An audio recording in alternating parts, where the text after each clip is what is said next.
All right. Good morning, good people. My name is Councilmember Gabe Albornoz. It is a privilege and honor to be with all of you today as we get the band back together again for our age-friendly initiative. Thank you all so much for being here today. And following that band theme, on lead vocals today is Sean Brennan. We've got Chuck Kaufman on bass. We've got the county executive lead guitar. We've got Odile Brunetto, lead keyboard, and looking down on us from heaven and managing our band is Dr. Jay Kinney. It is truly such a privilege and honor to be with all of you today. So this initiative didn't start 10 years ago. It actually started 12 years ago when a group of remarkably dedicated community members brought forward the concept of securing an age-friendly designation for us here in Montgomery County. Now, there are now thousands of age-friendly designations across the country, but then there were very few. And that journey was an extraordinary one because it brought together our public, private, and nonprofit sectors in the form of a senior summit that provided recommendations, policy recommendations, budget recommendations, and connected us in ways that we had never truly been connected before. And the name of our band is the Silver Tsunami, because that was what the initiative was coined at the time.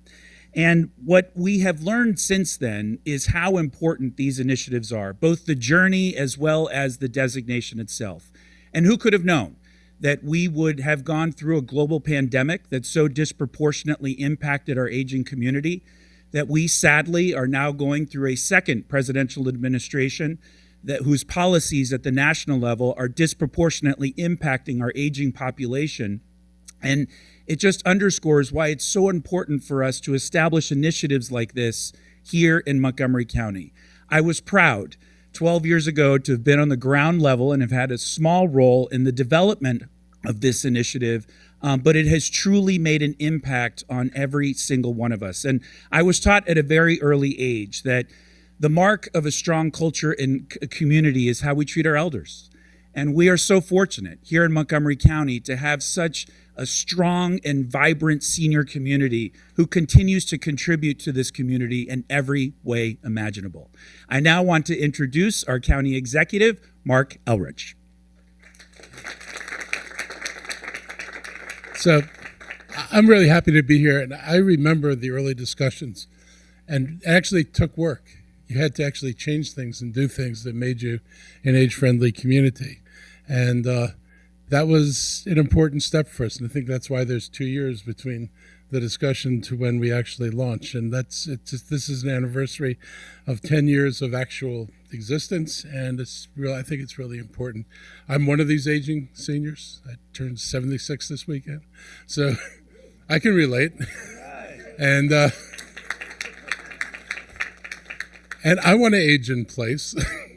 And so I get the impulse for everybody to want to, keep the house and the friends and the community around them as they age, rather than, go off and live in a place where you now have to adapt to strangers in a whole new way of living. So I understand the importance that people put on an age-friendly community and the ability of people to age in place in their homes.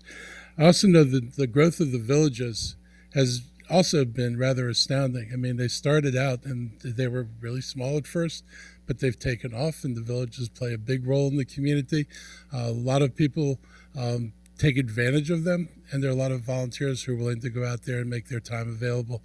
And that helps make it possible for a person to stay at home. If you can get to a doctor, if you can get to a grocery store, the more you can live a semblance of normal life and not have to drive a car, then you can continue to stay in your home and in your community. So, I'm really proud to be associated with this. And I would just give you an example of something the county did during COVID that I think is one of the foremost signs of being age-friendly. When we got the vaccines and we had choices, well, we were trying to come up with what's the order of who gets vaccinated. And there was an order, and the seniors were supposed to be the first people vaccinated. And so Montgomery County got its ration of doses from the state, and the state had other vaccine they put out. And we were doing fine. We were doing the seniors first. And then the governor, under pressure from a lot of people, decided to open the floodgates to anybody who wanted the vaccine. Montgomery County kept its vaccine and continued to use its vaccine for seniors only until we got through that population, because they were the most likely people to get sick and the most likely people to die if they got sick. And we felt that we needed to stick with the prioritization of that community. And that's something we did during the middle of COVID. And some people would say, please open up the vaccines to everybody. Younger people weren't getting sick and dying the way seniors were. I thought that the county's willingness to do that, and all of us understood what we were doing, to stand behind that policy was really important.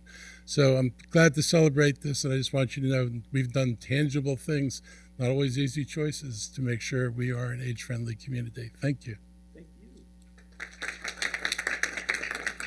We will now hear from one of the co-chairs of the age-friendly group, Dr. James Bridgers, our Director of Health and Human Services.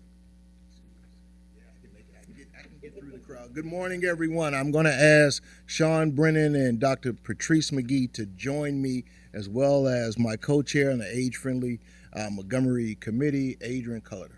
I was always taught from my grandparents, both maternal and paternal grandparents, who lived to be over 100, that there were 4 seasons in life. And now, in our age-friendly community, most folks are in the fall and winter of their season.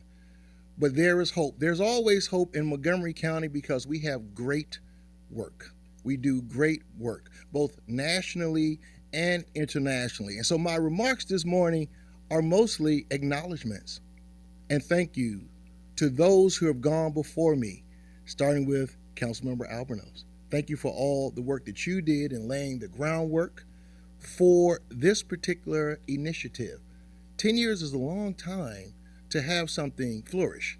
And think about it. Internationally, Dr. McGee and Sean and I met with representatives from the World Health Organization, the Pan American Health Organization. So countries like Chile and Mexico and Canada recognize the great work that we do in Montgomery County. Yes, we are always representing, implementing best practices. And so let me get on with my acknowledgement. Yes, I went off script a little bit, but when you get caught up in the moment. I want to thank the Commission on Aging, especially our alumni, Chuck Kaufman, who after careful study of the growing age-friendly movement, strongly encouraged Montgomery County to engage with it. Also Elaine Bender, David Engel, and Linda Burkowski. David and I have many conversations about our support to our nursing homes and our long-term care facility. David, we're still on that trek. We're still fighting the good fight, and we will protect those who are unprotected.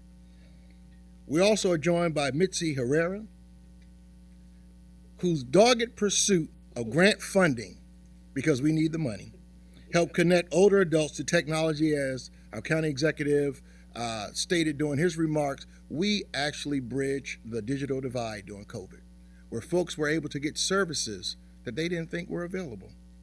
And then also to Stuart Rosenthal and the Beacon newspaper and their annual expo that highlights all 10 age-friendly domains.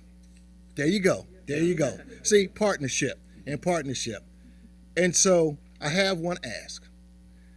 We evaluate all the work that we do to show its efficacy and its effectiveness.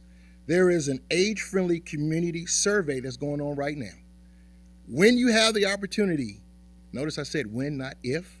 When you have the opportunity, please visit our montgomerycountymaryland.gov/senior website and respond. This helps build upon our domains, transportation, our senior nutrition programs, all the things that we do in Montgomery County to protect those who are in their fall and winter season of their lives. This continues to work. It continues to be our practice, and we, along with you, can help folks age with dignity, purpose, and last but not least, joy. I'll turn it over to you. Turn it over to Adrian Clutter. All right, thank you. And I'm glad you took care of all the remarks. And first, there's so many people to thank in this effort, and we would be here for days to try to thank everyone. And I want to take a moment, and I thought about, what am I going to say today? There's going to be so many great speakers, standing next to one right here.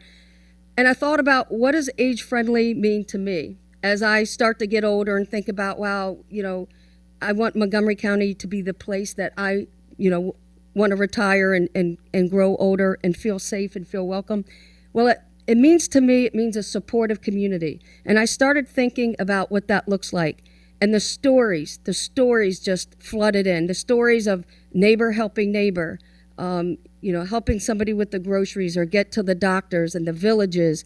And I thought about Reverend Tim Warner up in the Emery Grove community, and Reverend Kendra in East County, and Sylvia Saunders with the villages. So many things came to mind, and I thought, wow, a supportive community. And that's where I wanted to make my remarks. And so with that, a supportive community is a foundation of a life well lived.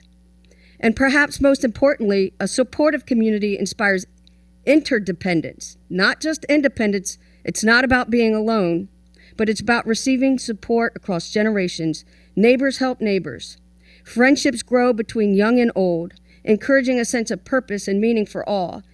In such an environment, every person is both cared for and empowered to contribute.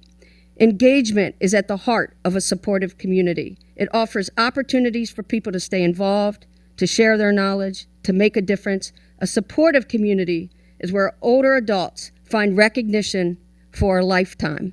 A supportive community does more than care for its elders. It draws on their wisdom, honors their stories, and ensures all can continue to grow, belong, and thrive. In such a place like Montgomery County, late adulthood is not a time of retreat, but a season for deepening relationships, cultivating legacy, and celebrating the richness of a life well lived. And that is the kind of community that I want to retire in. And that's what we're striving for in a supportive community. And I'd like to just look over my shoulder here and recognize Sean. Because Sean, none of this would have been possible without the steadfast leadership that you have of our age-friendly program manager. Sean has been the heart of the driving force behind this movement. Her vision, her persistence, her humanity have kept us focused on what truly matters. The people of Montgomery County, on behalf of this community, we thank you, Sean, and I personally thank you. And it's easy to stand up here and be a co-chair because I get to represent all of the folks who really do the good work. And Sean, thank you for being our fearless leader in this effort. Thank you. Amen, and well said. Our final speaker is Ms. Jen Holtz from AARP. Unfortunately, I think Jen may be on 270s. All right. We've got transportation folks here. We got to do something about that. All right, we'll then go ahead and read the proclamation. Those were beautiful words by my colleagues and friends, if I could bring the county executive up. And just a quick point of privilege. This is my final proclamation on this side of the aisle. And I can't think of a more appropriate proclamation to give than this one. As I get older, I believe even more in providence. And I think this just sums up my public career in a lot of really important ways. So thank you for bearing with me for a moment there.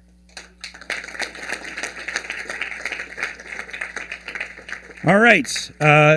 The County Council of Montgomery County and the County Executive will read this proclamation.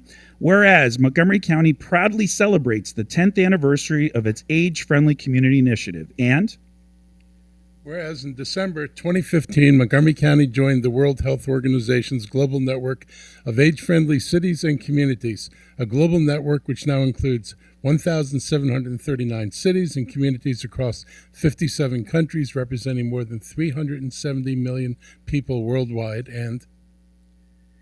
And whereas the age-friendly movement is guided by the belief that older adults should be fully included in community life, live free from discrimination and poverty, and have opportunities to grow, thrive, and contribute, supported by county policies, services, and environments that promote healthy aging and healthy families. And whereas the goals of age-friendly Montgomery are advanced through key focus areas including civic and social involvement, communication and outreach, elder abuse prevention, employment, health and wellness, home and community-based services, housing, planning, outdoor spaces and buildings, senior public safety and transportation and mobility. And Whereas the county department leaders, local businesses, nonprofit organizations, faith communities, the Commission on Aging, and many dedicated advocates have worked together to make meaningful progress in all of these areas. And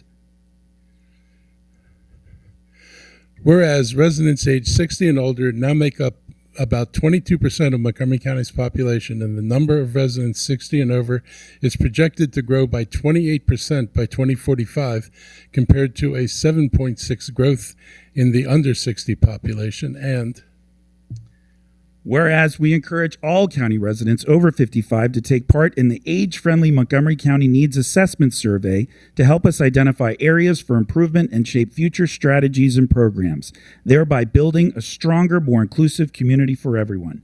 Now, therefore, it be resolved that Mark Elridge, as County Executive, and the entire County Council of Montgomery County, Maryland, proudly recognizes and celebrates the 10th anniversary of Montgomery County's Age-Friendly Initiative, and urge all residents to engage in the Age-Friendly Community Needs Assessment process, presented on this 4th day of November in the year 2025 by the County Executive, our Council President, and the entire County Council.